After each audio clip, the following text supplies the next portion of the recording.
This is I Am Change podcast. Everyone thinks of changing the world, but no one thinks of changing himself. There is zero success without change. Be the change you want to see. Believe, focus, achieve.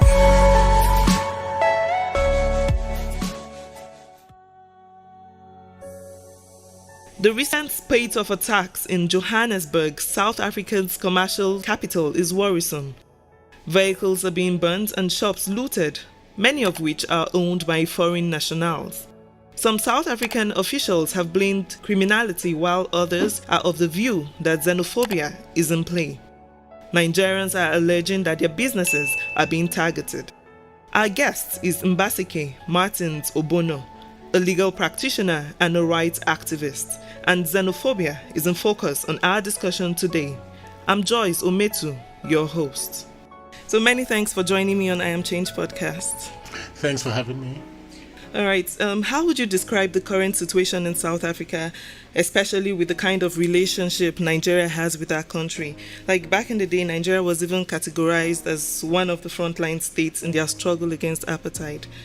How would you describe this? In my opinion, I think it's a very pathetic thing that is happening right now in South Africa, and the kind of relationship, based on the kind of relationship we've had with South Africa. Absolutely. Back in the day of the apartheid movement and all that, how Nigeria really was played a very critical role in terms of funding, in terms of also ensuring that the apartheid movement was sustained and all that. So.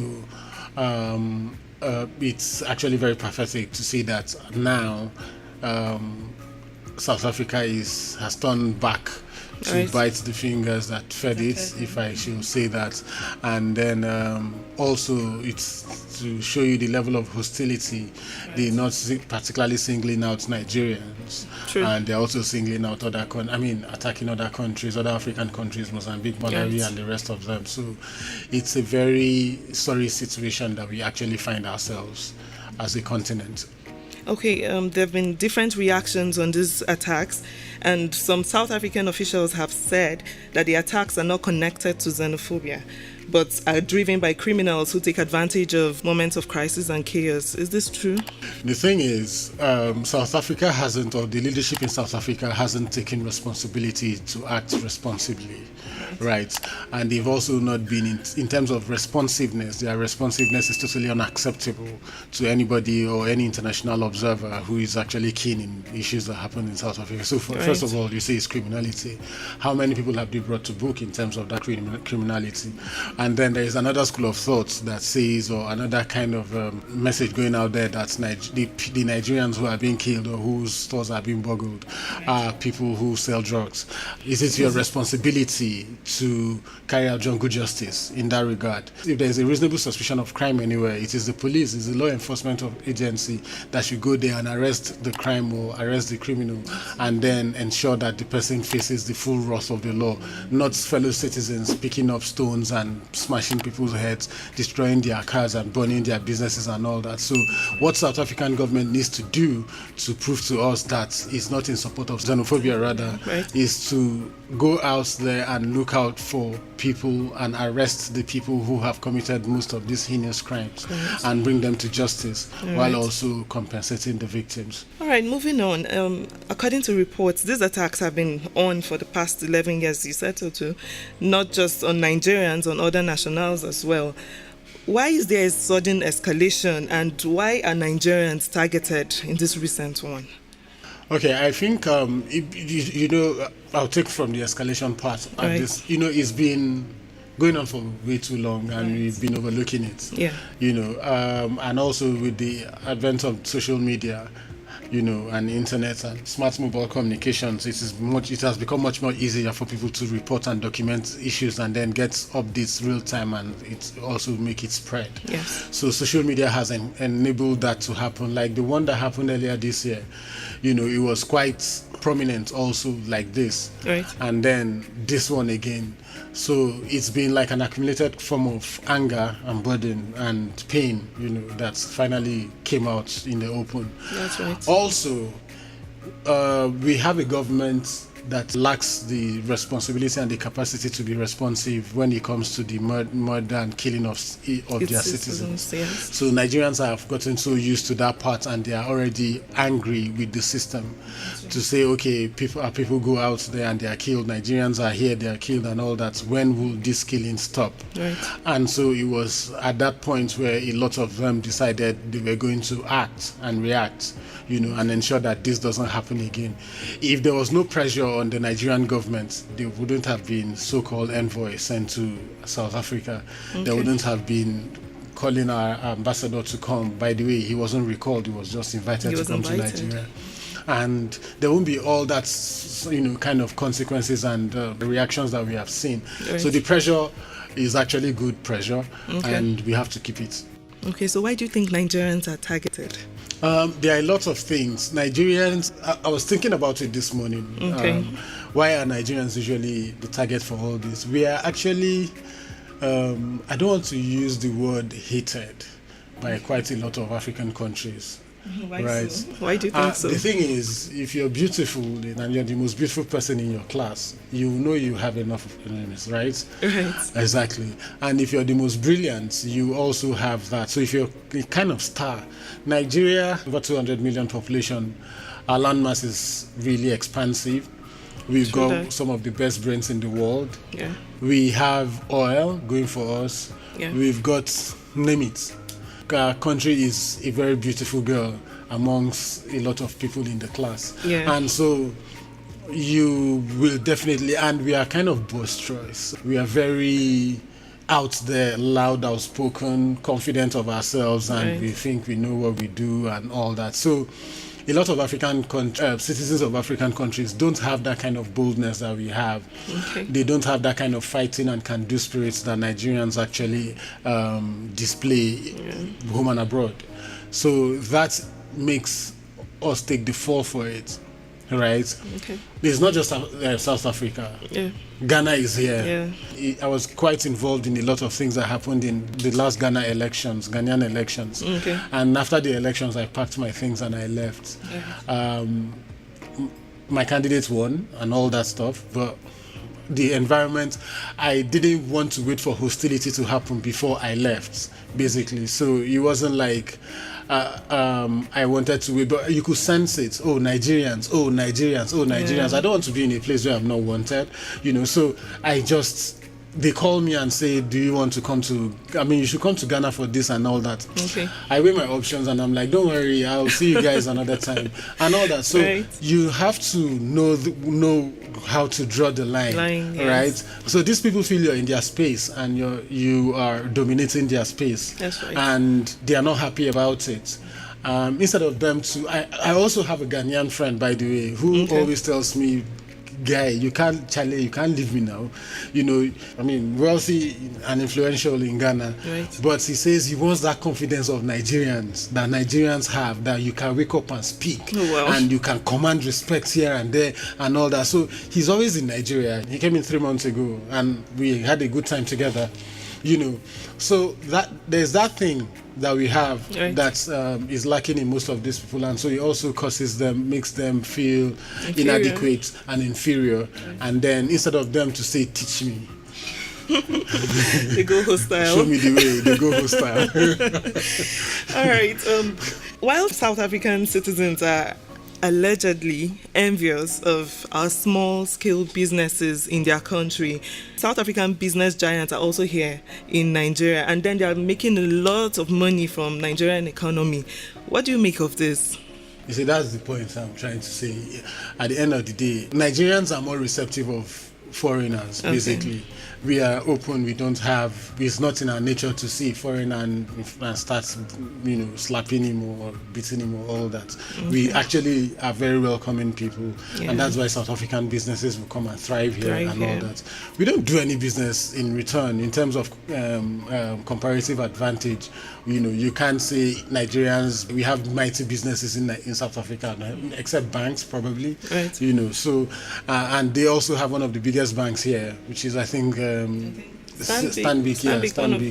Yeah, so they have that, and they have MTN, they have DSTV, they have ShopRite and the rest. They have PEP, and we are receptive of these things. That's true. And we are not saying come and take your business away. So why would the mechanic and all that? So you can see that it's not really about the businesses. I don't think it's actually about the businesses. It's just about that thing that Nigerians are here.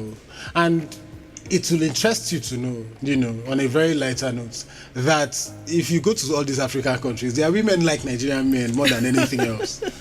Okay. Yes. And it's actually, you see, Helen of Troy. Yeah. What happened back then is what is happening now. Women find pretty ladies would set these nations apart, right? Because these guys are out there. Right. We come there and they see that boldness. Every lady wants a man who is bold, who can protect her, And we go there and they are like chasing all our men up and down, and our women are not chasing their men. Right. So there's no balance, and then they get upset and they find a way to kind of harm us or hit us back, and that's exactly what is happening. So that business thing is not. It has nothing. There's a data out there. I think it was Trevor Noah who put it out there about the 0.008% of our investments. Right. Our GDP, or the GDP we contribute to the economy is 0.008 or thereabouts, less than 1% of what we contribute to the South African economy, as we told that. And then the giants, the Europeans, the Asians, who take away or more from the economy, are actually just left there. So nobody should deceive you about whether it's business or imbalance of trade or whatever it is. There is much more. All right, so and that's exactly what I've just told you now. So I get it. So do you think these attacks have backings of the South African government? Because I haven't heard of anybody being tried or any treated cases of xenophobia.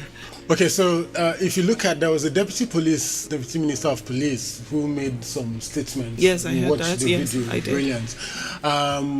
Even when what's this one? Ramaphosa. When he was campaigning, yes, there was a time he was talking about taking away the people coming to take away our jobs. It was part of his campaign. And foreigners who come here to take away our jobs, we will send them away. We will do this. We will do that. Yeah, Ramaphosa said so. I watched it. It's not like someone told me during his campaigns. So it's deep rooted in the society, right. Especially among the blacks who feel that other black people are coming here to take away their jobs or their earnings. So that was his campaign promise to the people, right? He might not want to turn out like this, or intended that it should turn out this way, but it is ingrained in the society. It's in their psychic. And like you rightly said, there has not been anyone who has been prosecuted and sent to jail because on account of xenophobia. You're the one who just read it now to me, that the government is saying it's criminal element. It's not xenophobia. The South African High Commissioner who is here, what did he say? He said it's not xenophobia. So at the end of the day, they're hiding this thing. They don't want to treat it, but that's why I'm very proud of countries like Malawi, Zimbabwe, Zambia, and the rest, who have, in fact, there was a friendly match that was supposed to be played against, I think it was Malawi or so, and they pulled out and said they are not playing. South Africa went to the back door to get Madagascar. Madagascar this morning said they are not playing. So it's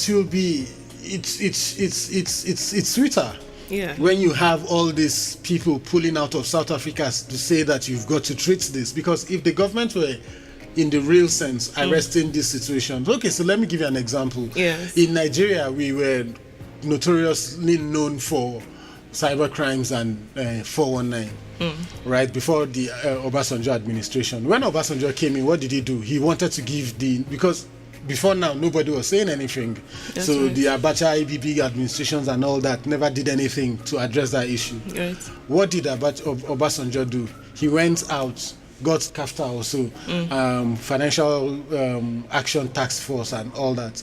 And then one of the agreements was that he would set up something called EFCC and ICPC. And Obasanjo did that, right? When he did that, we had NFIU department.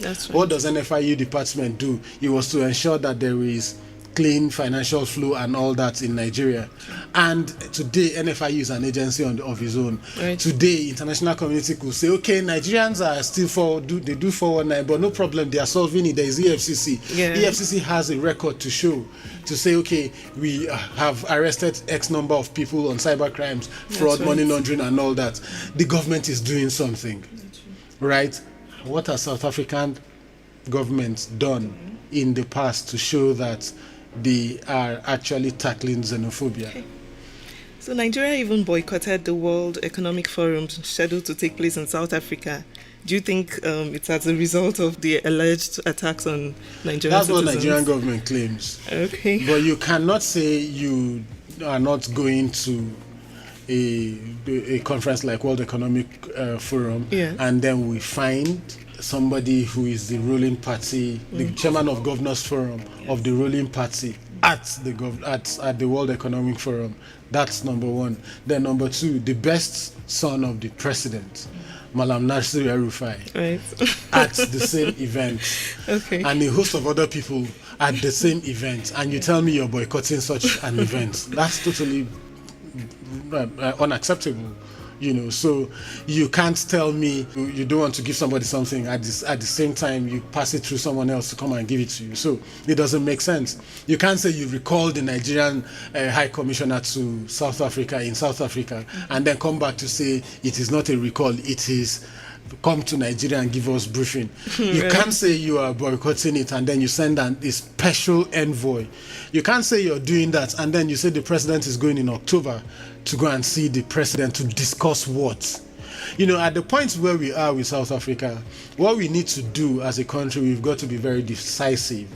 Because if we say we are a giant of Africa and the two top nations in Africa, Yeah. right, we've got to be very, very clear on what we want to do. Now, there ought to be sanctions, right? I understand the fact that in terms of diplomacy, we haven't gotten to the point where we have to not say we don't want to dialogue. Yeah. However, these are human lives involved, and the government is not doing anything. You could pull the best of your strings, right? And you can pull them in such a way that it will affect this country and you bring them to the table to discuss. Because at this point, nobody is saying anything. The South African president hasn't said anything. That's true. As at today, the number has risen from 100 and something to 300. As we speak, as at this morning, yes. So the to attacks over are still 300. ongoing. The attacks are still ongoing. And you're telling me that you boycott a World Economic Forum. What does that have to do with South African government? Like, how does it affect them? How does it affect the South African people? Let's talk about reprisal attacks on South African businesses in Nigeria. Yes, we are aware that some businesses were enlisted in Nigerian stock markets like MTN, and as a result, Nigerians have bought shares in these businesses. And then ShopRite, the businesses, the shop owners, their capital, most of the time, all owned by Nigerians. Nigerians start up with these capitals. And yes, we also know that South Africans, rather, have repatriated a lot of money from franchise. Can we say these reprisal attacks are wrong or right? They're very wrong. And I would say it is government's fault. That's why we have reprisal attacks. Like I said initially, if citizens didn't react, the government would have been mum about it, would have kept mum about it, And you see, Nigerians need to understand the concept of franchising, right? So franchise, I want to open an eatery on your road, on your streets. Okay. And I decide if I name this eatery Obono, not too many people will come and buy it. Okay. So the best thing for me to do is to name it ShopRite. Okay. ShopRite is a brand, and definitely people will come in. And so you go to ShopRite. ShopRite says in South Africa, okay, for you to have our name, you've got to pay us X amount of money. Yes. These are the standards, blah, blah, blah. Your shop must be this big, must be this wide and all that. This is the standard of hygiene you have to have and everything. And then we can supply you X goods, right? Which you're paying. So at the end of the day, I'm the one. I'll pay South African government or for the franchise maybe $20 million or an X amount of money. So they give me every XYZ, and that's my money. That's house is my house, or the building I'm going to use, or I paid rent for it. Right. Every other thing inside belongs to me. It doesn't belong to South Africa. So that's what franchise is. And so if you go to a ShopRite and decide to loot ShopRite, it's a fellow Nigerian's properties that you're looting. Right. It has nothing to do with South Africa. So for anything to happen, so those reprisals were actually misplaced. Okay. I just hope those who have it actually have insured it to looting, because if they didn't insure the property to theft and looting and all that, or mass mob, that's another loss for them. Lost a lot. And again, so the insurance company that is also giving them backing, or that insures their property, is also a Nigerian insurance company. So the loss is within us, is on us. So Nigerians should know how to target their anger. Right. So if you ask me, what should they have done? Occupy South African embassy. Okay. Right? Make sure the ambassador doesn't come out. Sit down there and make your case very clear. Right? Instead of going after Nigeria, because if you go to the embassy, that is South Africa in Nigeria. Whatever you do there would affect South Africa in South Africa. Right. So, but going into all these things is actually criminal.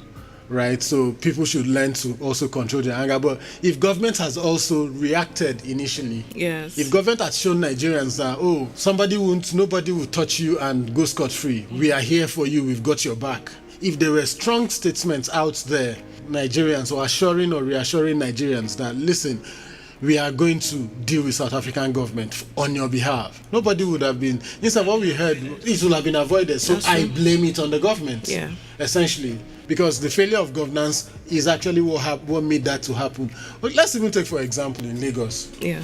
ShopRite in Lekki. Okay. Well, it wasn't too far from where Bobrisky was going to have an event. Party. Yeah. And they sent 100 truckload of police. Right. What happened? This wasn't an hour event. It took several hours for people to loot that ShopRite. Did you see the ShopRite the next morning? Yeah. It was empty. Pictures. It took hours for people to do that. So where was the Nigerian police? So it's still the failure of governance. So there have been suggestions here and there to nationalize most of the foreign-owned companies. Is this a feasible solution? Very, very brilliant, right? Very acceptable, right? Yeah. Nationalize South African companies in Nigeria, take them over and recall the Nigerian ambassador. That will be the last, because if you now recall and send their own back, that means you've broken diplomatic ties forever. Or not that's forever. what I was about to say. But don't you think it will have an effect on our foreign investments? Which foreign investments do we have? Okay, that are in Nigeria. And nobody else will disturb Nigerians in their countries anymore now. If you now know that you've got interest in Nigeria and that, okay, you will protect Nigerians. It's just because you have a child, your child comes to my house and I beat the hell out of him and you don't do anything. The next day he comes again, does something, beat him and break his hand, you don't do anything. So, the mother is useless. Okay, and he comes, one day you kill the child. But if Nigerian government begins to be serious about its responsibility of protecting lives and citizens, not just at home. It is both at home and abroad, right? If you're strong about your good luck, Jonathan, for example, in the last administration, there was a time where South African government deported Nigerians. Yeah. I have been to South Africa. Those guys don't have respect for us. They treat Nigerians without respect, blacks basically, and all that. And then it's so painful to see how our own blacks people are now treating us that way. So Nigeria needs to, as a country, come out, be decisive about this thing. And so you can't treat our citizens like this, especially the ones that are not. Even a criminal has rights. True. If you catch somebody stealing, the law doesn't say kill the person. The person has rights. He has right to legal representation. He has rights to be in court or have a day in court and all that. He has right to fair hearing. So you can't now decide to kill people just like that. So we all have got our rights. Yes. Okay, finally, I know you've highlighted some of these things, but what steps would you propose Nigerian leaders take in order to avoid a reoccurrence of these hostilities on Nigerians in future, not just in South Africa, other countries, especially countries where we have diplomatic ties? there's something called nothing can happen. Anyhowness. The world knows that we have that thing as a people. Okay. If you go to the US Embassy today, I mean Nigerian house, yes. Nigerian house in New York, if you go to the toilet, it's like the toilet of one public university. Yeah. You know, did you go to Nigeria? Yes, I did. It's like that. Like it's leaking. I kid you not. I was in New York last December. If you go to London, the same thing. Oh. So, and these people know that we are anyhow people. So anything can happen to us and nothing will happen. Yes. You know, so you need to see how other countries treat their citizens. If an American is touched in South Africa, yeah. So our government needs to give us that sense of belonging and responsibility to show that respect, that we have dignity of life, right? Once that is shown, people will respect you. That's true. So that's the number one step. Number two is that we have to send a very strong warning, a very strong message to South Africa. That message is not a message of envoy. Okay. It's not a message of take this letter, don't do this again, or do this. It has to be very, very strong and clear, firm, that you have done this. This is the consequences, or these are the consequences, and these are the actions that we are taking, and this is why we are taking those actions. If this repeats itself again, we will do times 2. Okay. Once that decision is reached, today we are talking about victim compensation. What's that? If they want to talk about compensation, they should compensate the ShopRite. That compensation, whatever happened in South Africa, the compensations they are giving should also touch Nigeria, apply here. Absolutely. So that is the kind of compensation that we can say, okay, we want to listen. And the South African government is still dragging about it. They've not agreed to those compensation. And you're telling me. Thank you so much indeed for coming and sharing your thoughts and views with us. It was really nice having you on our show. Thank you very much for having me. All right. And that was Mr. Mbasekei Martin Obono sharing his views and thoughts on the ongoing xenophobic attacks on foreign nationals in South Africa. Diversity is an aspect of human existence that cannot be eradicated by terrorism, xenophobia, or self-consuming hatred. It can only be conquered by recognizing and claiming the wealth of values it represents for all. You've been listening to I Am Change podcast. I'm Joyce Ometu. Thank you so much for listening.